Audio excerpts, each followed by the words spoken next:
आडबाले साहेब. ग्राम विकास मंत्रालयाच्या माध्यमातून केंद्र प्रमुख परीक्षेसाठी फार मोठी अनियमितता झालेली आहे. जून 2023 मध्ये राज्यातून 24,000 जागेकरिता केंद्र प्रमुख विभागीय स्पर्धा परीक्षा आयोजित करण्यात आलेली होती. त्यासाठी जाहिरात करण्यात आलेली होती.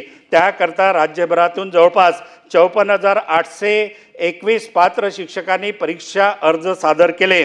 सदरची परीक्षा जून 24 मध्ये होणार होती, परंतु अजूनही परीक्षा झालेली नाही.